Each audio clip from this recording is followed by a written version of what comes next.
Buletin Didik 19 Januari 2023 bersama saya Charles Mohan. Salam sejahtera.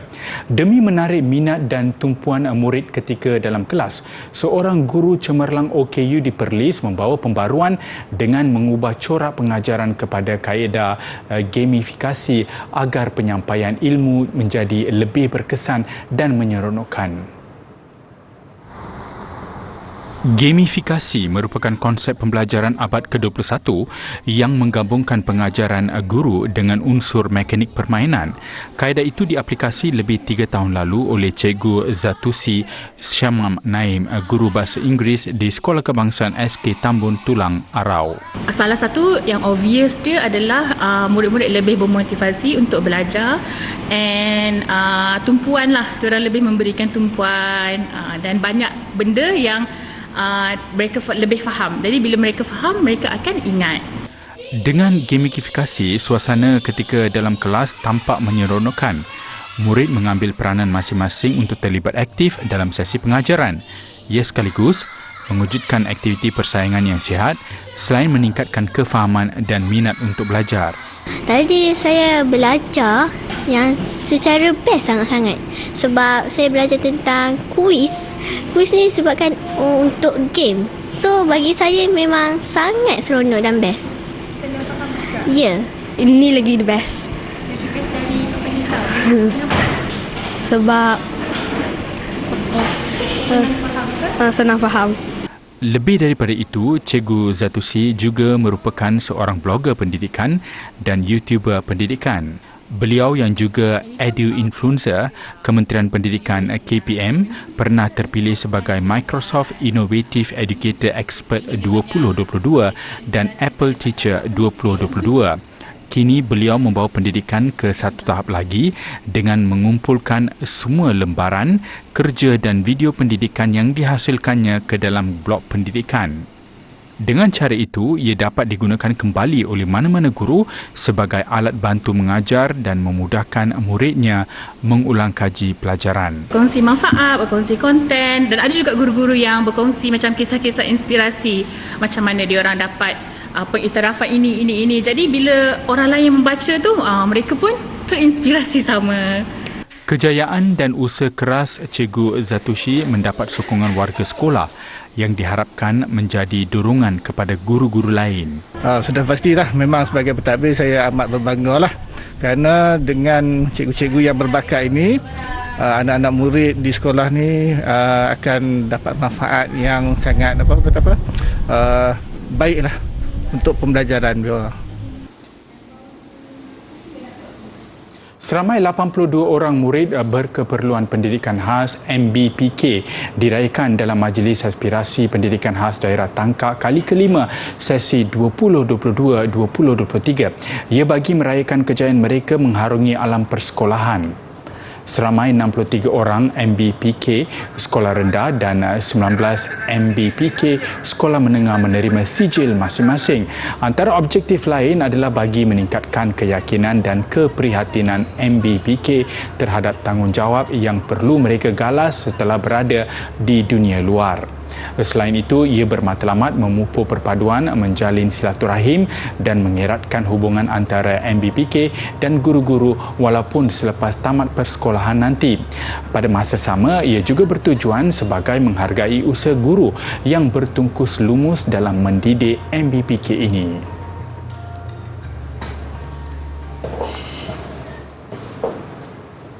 473 buah sekolah di sekitar Perak membuat permohonan untuk mendapatkan pegawal pengiring daripada polis ketika mereka mengambil wang bantuan awal persekolahan BAP di bank. Ketua Polis Perak Datuk Seri Muhammad Yusri Hassan Basri berkata permohonan itu dibuat guru besar bagi sekolah kebangsaan dan pengetua sekolah menengah kebangsaan dari semua daerah di negeri itu sejak minggu lalu. Permohonan itu dibuat pihak sekolah kepada Ketua Polis daerah dan memang digalakkan. Ia bagi menjamin keselamatan mereka terutama ketika mereka mengambil wang dalam jumlah yang besar. Isnin lalu, seorang guru besar berputih mata selepas wang BAP berjumlah lebih RM109,000 yang diperuntukkan untuk sekolahnya di Berenang Selangor hilang apabila dilarikan penjenayah. Wang berkenaan baru saja dikeluarkan oleh guru besar itu sebelum cermin kenderaannya dipecahkan ketika beliau pergi membeli minuman.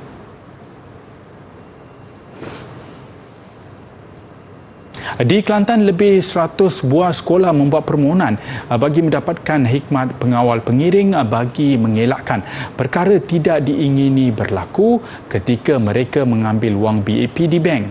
Ketua Polis Kelantan, Datuk Muhammad Zaki Harun berkata pihaknya mengambil perhatian serius terhadap permohonan berkenaan kerana ia membabitkan sejumlah wang yang besar. Ujarnya lagi, permohonan itu perlu dibuat awal bagi memudahkan pihak polis untuk membuat perancangan termasuk untuk mengelakkan waktu puncak yang kebiasaannya berlaku kesesakan jalan raya. Kementerian Pengangkutan akan mengadakan perbincangan dengan Kereta Api Tanah Melayu Berhad KTMB berhubung cadangan pemberian tambang percuma kepada golongan orang kurang upaya OKU dan pelajar. Menterinya Anthony Locke Siu Fok berkata pemberian itu selari dengan hasrat untuk mengoptimumkan subsidi diberikan kerajaan bagi manfaat golongan sasar. Kita sedang melihat ada sektor-sektor ataupun perkhidmatan-perkhidmatan yang mungkin kita dapat berikan secara percuma, secara berfasa-fasa lah. Umpamanya memang saya telah pun meminta KTMB untuk melihat ada dapat bagaimana kita mengoptimalkan subsidi yang diberikan oleh kerajaan kepada pihak KTMB untuk kegunaan ataupun untuk manfaat golongan OKU dan juga pelajar-pelajar. Termasuk di kawasan Pantai Timur dan juga di Lembah Kelang dan juga Komuter Utara. Perbincangan akan diadakan selepas Tahun Baharu Cina. Katanya inisiatif itu perlu meliputi keseluruhan perkhidmatan serta jajaran yang dikendalikan oleh KTMB. Beliau ditemui selepas hadir pada majlis perasmian pertandingan kaligrafi Cina tahun 2023 di Sekolah Tinggi Chung Hua Seremban pagi tadi. Majlis dirasmikan Menteri Besar Negeri Sembilan Datuk Seri Aminuddin Harun. Semalam, Menteri Pembangunan Wanita, Keluarga dan Masyarakat Datuk Seri Nancy Shukri memaklumkan telah berbincang dengan Lok mengenai cadangan pemberian tambang percuma kepada OKU semasa mesyuarat Kabinet. Lok katanya bersetuju dengan cadangan itu namun mekanisme pelaksanaan masih perlu diteliti. Ketika ini, OKU diberikan diskaun 50% bagi tambang pengangkutan awam tetapi tidak ramai daripada golongan itu yang menikmati manfaat berkenaan. Lok berkata selain KTMB, pihaknya juga akan mengadakan perbincangan dengan Prasarana Malaysia Berhad yang turut mengendalikan pengangkutan awam di negara ini supaya dapat bersama-sama menjayakan inisiatif itu.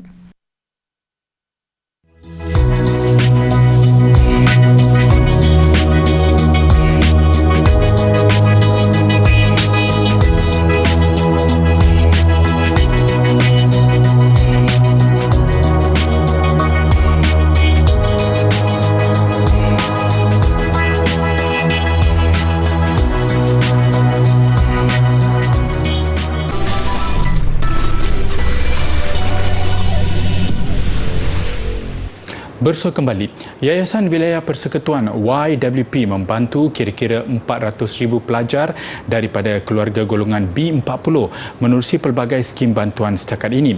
Ia termasuk skim bantuan pemakanan sekolah menengah, skim bantuan khas persekolahan dan skim bantuan awal ke Institut Pengajian Tinggi IPT. Ketua Pegawai Eksekutifnya, Datuk Zaizal Nizam Zainun berkata, YWP berperanan membantu menaik taraf kehidupan warga wilayah persekutuan berpendapatan rendah dan memerlukan sejak ditubuhkan 37 tahun lalu. Secara umum, bantuan disalurkan berdasarkan kluster pendidikan, ekonomi, sosial, agama dan teknologi. Terbaru, pada majlis penyerahan cek skim bantuan awal ke IPT, surat tawaran skim mikrokredit dan bantuan khas yang disampaikan semalam, seramai 7 pelajar diploma menerima cek skim bantuan awal ke IPT masing-masing berjumlah RM500, manakala 20 pelajar ijazah sarjana muda masing-masing menerima RM1,000 secara sekali bayar. 9 peniaga dan penjaja berlesen pula menerima surat tawaran skim mikrokredit YWP yang menawarkan pinjaman modal perniagaan maksimum RM5,000. Bantuan disampaikan Isteri Perdana Menteri Datuk Seri Dr. Wan Aziza Wan Ismail yang juga Ahli Parlimen Bandar Tun Razak. Pada majlis sama, beliau turut menyampaikan bantuan khas YWP berupa wang tunai RM500 kepada Maria Syari yang menanggung seorang anak saudaranya yang merupakan orang kurang upaya pembelajaran. Bertemakan Gaya Hidup Lestari dan Sihat, Festival Kelestarian Kampus Hijau UiTM 2022 melabuhkan tirainya dengan majlis penyampaian Anugerah Kelestarian Kampus Hijau. Anugerah itu disampaikan bagi mengiktiraf sumbangan Sustainability Warrior dalam menjayakan aktiviti kelestarian dan penarafan di peringkat kebangsaan dan antarabangsa. Pada penganjuran ini, sebanyak 5 kategori utama dipertandingkan. Majlis disempurnakan oleh Naib Chancellor UiTM Profesor Datuk Dr. Rozia Muhammad Janur di Anjung Seri Budiman UiTM Shah Alam petang tadi. Sebagai universiti tempatan yang terbesar, kita mempunyai kekuatan untuk menggerakkan inisiatif kelestarian seluruh kampus. Bila kata seluruh kampus ini, bukan sahaja di Shah Alam, tapi kita ada 34 lokasi. Dan saya faham orang Perak, orang kampus UiTM Perak, kampus Sarawak dan banyak lagi kampus Sabah yang memang into this green. Penganjuran kali kedua Festival Kelestarian Kampus Hijau UiTM berlangsung selama 2 bulan bermula dari 1 November sehingga hujung tahun lalu. Penganjurannya juga bertujuan mengiktiraf sumbangan kampus, fakulti dan pusat tanggungjawab PTJ dalam menjayakan agenda kelestarian. Tahun pertama semasa penganjuran Festival Kelestarian Kampus Hijau pada tahun 2021 semasa negara sedang dilanda gelombang pandemik COVID-19 namun tidak melumpuhkan semangat kita dalam menjayakan agenda kelestarian di UiTM. Pada ketika itu, jumlah penyertaan warga UiTM di Festival Kelestarian Kampus Hijau 2021 di luar jangkaan dan sangat menggalakkan. Ini jelas menunjukkan bahawa di sebalik kekangan disebabkan pandemik, warga UiTM masih komited untuk terus menyokong agenda kelestarian universiti. Menurut Profesor Datuk Dr. Rozia, kolaborasi bersama rakan strategik dapat memacu UiTM untuk menjadi globally renowned university GRU menjelang tahun 2025. Ketika ini, UiTM berjaya melonjak 22 anak tangga dan berada di kedudukan ke-178 daripada 1,050 universiti di dalam penarafan UI Green Metric UiGM World University Ranking 2022. Majlis penutup Festival Kelestarian Kampus Hijau UiTM 2022 itu juga menyaksikan pra-pelancaran bagi 3 inisiatif pemerkasaan agenda kelestarian universiti. Inisiatif itu ialah Environmental Sustainability Report ESR, Pelan Strategik Kelestarian Kampus Hijau UiTM 2022-2025, Rangka Tindakan Cabaran Bandar Rendah Karbon 2030 dan pengenalan kepada projek kelestarian berimpak tinggi iaitu No Single Use Plastic SUP.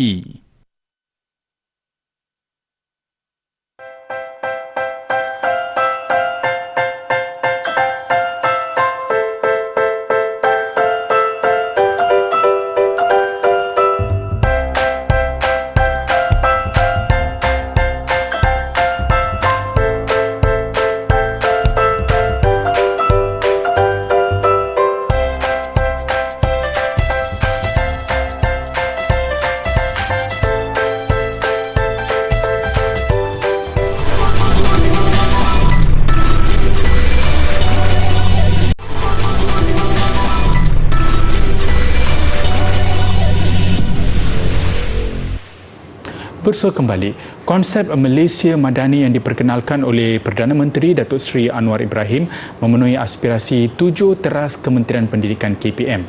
Menterinya Fadlina Siddiq berkata terjemahan maksud Madani itu berjalan seiring dengan apa yang dilaksanakan KPM. Kata Fadlina lagi, pihaknya telah meneliti konsep Madani dan bersedia untuk melaksanakannya. Sebenarnya rangka Madani telah lengkap. Saya telah berkesempatan untuk membaca naskah Madani ini lebih awal dan dalam setiap maksud Madani itu sebenarnya telah ada segmen pendidikan. Jadi terjemahan kepada rangka Madani ini sebenarnya sedang berjalan seiringan dengan apa yang telah sedang dilangsungkan ataupun dilakukan oleh Kementerian Pendidikan hari ini. Jadi dia akan berlaku seiringan dan menyentuh rangkuman Madani ini, kita akan rangkul bersama dalam gerak kerja di KPM Club. Beliau berkata demikian pada sidang media selepas menyampaikan amanat tahun baru KPM. Turut hadir timbalannya Lim Hu Ying dan Ketua Pengarah Pendidikan Datuk Pakarudin Ghazali. Perdana Menteri hari ini memperkenalkan konsep Madani yang dirangka sebagai ikhtiar untuk memetakan strategi negara secara berkesan. Ia menekankan kepada pemerkasaan ekonomi dan budaya yang berteraskan nilai etika atau akhlak. Datuk Seri Anwar Ibrahim juga menjelaskan istilah Madani sudah lama diperkenalkan dalam pentadbiran negara berikutan ia memberi keutamaan soal keyakinan dan kemanusiaan. Bekas Ketua Pengarah Pendidikan Datuk Dr. Amin Senin dilantik sebagai pengurusi Majlis Penasihat Pendidikan Kebangsaan MPPK sesi 2023-2025.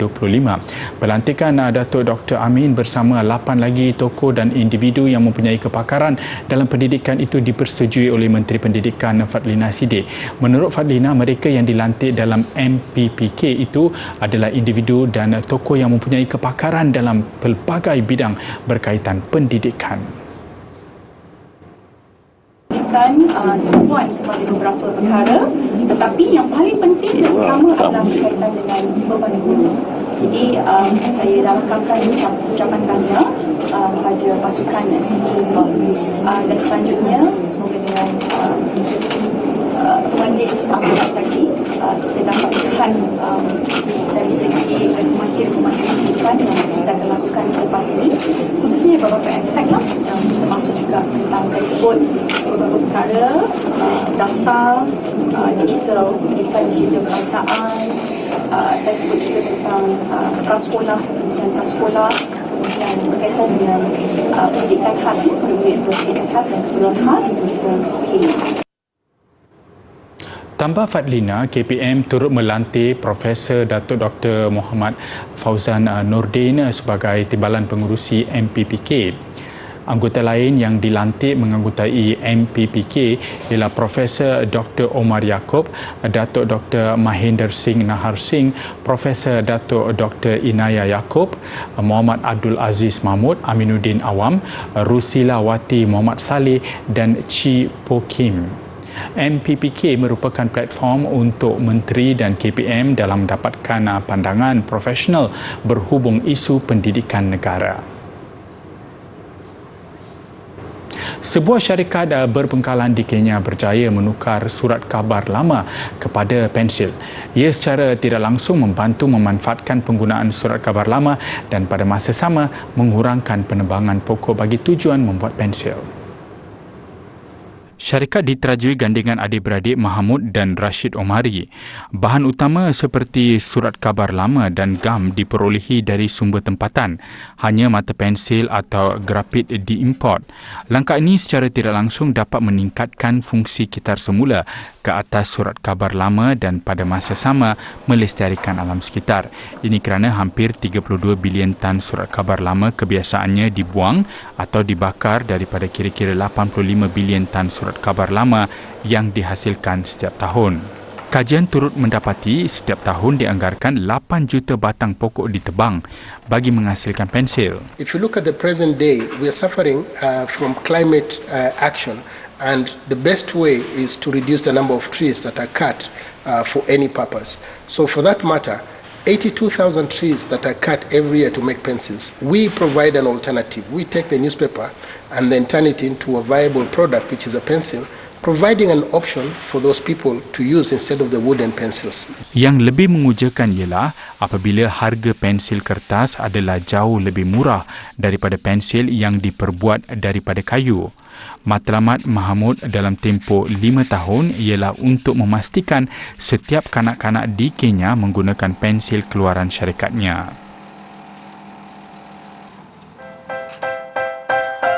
Okay, untuk teknik hari ini, kita akan tunjuk teknik menahan bola di bahagian bawah menggunakan kaki di sebelah kanan.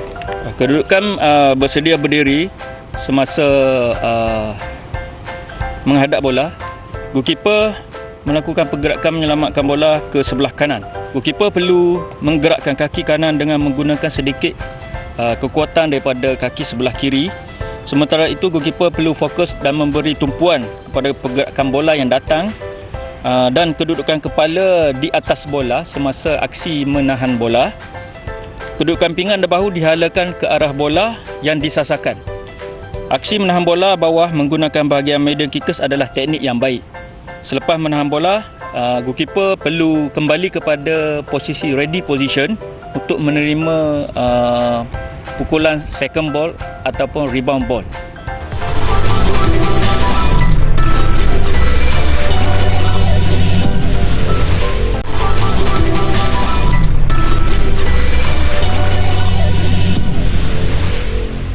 Sukan Hoki Piala Dunia India. Malaysia mengesahkan kedudukan di tangga kedua kumpulan C apabila menewaskan New Zealand 3-2 petang tadi. Selaku naib juara kumpulan, skuad negara akan menentang pasukan tangga ketiga kumpulan D pada saingan kalah mati. Format crossover ini memungkinkan Malaysia berdepan sama ada England atau Pakistan untuk ke suku akhir. Malaysia yang turun selaku ranking ke-10 dunia berbanding New Zealand ke-9 dunia bermula meyakinkan apabila mendahului seawal minit ke-9 menerusi gol padang Faizal Shari. Pukulan sudut penalti ke-6 yang dimiliki pasukan negara pada minit ke-43 berjaya disempurnakan Razi Rahim untuk Malaysia selesa mendahului 2-0. New Zealand nyata tidak mudah mengalah apabila menyamakan kedudukan dengan 2 gol pantas dalam tempoh seminit. Hayden Phillips meledak gol padang pada minit ke-52 disusuli jaringan penyamaan pukulan sudut penalti Sam Lane juga pada minit yang sama. Namun 4 minit berselang, Faizal memastikan kemenangan 3-2 Malaysia apabila tenang menewaskan penjaga lawan. Malaysia kini menanti pasukan di tangga ketiga kumpulan D yang dilihat menjadi rebutan England dan Spanyol. Perkembangan aksi sukan luar negara tenis terbuka Australia selepas juara bertahan Rafael Nadal tersingkir, giliran pilihan kedua dari Norway, Casper Ruud pulang awal. Ruud tewas kepada pemain Amerika Syarikat Jensen Brooksby.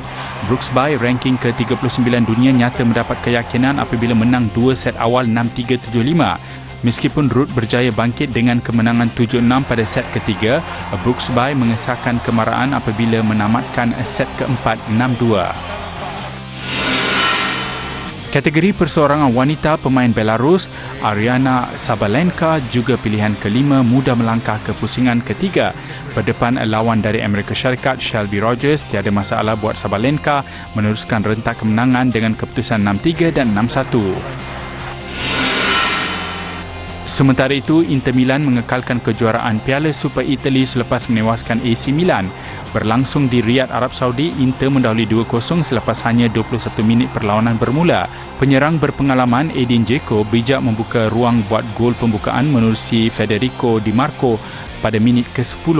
Dzeko mengukuhkan kedudukan Inter apabila menjadikan kedudukan 2-0 11 minit kemudian. Penyerang Argentina Lautaro Martinez memastikan kemenangan 3-0 Inter pada minit ke-77. Selain berjaya mengekalkan kejuaraan, ini gelaran kali ke-7 Inter dalam sejarah Piala Super Italy. Bagi menghargai jasa Lionel Messi membawa Argentina menjuarai Piala Dunia 2022, seorang peladang di negara itu mencipta imej bintang itu di atas ladang jagungnya. Mula melakukannya ketika proses semaian, hasil yang didapati beliau sungguh mengagumkan. Saya Charles Mohan, salam hormat dan kita jumpa lagi.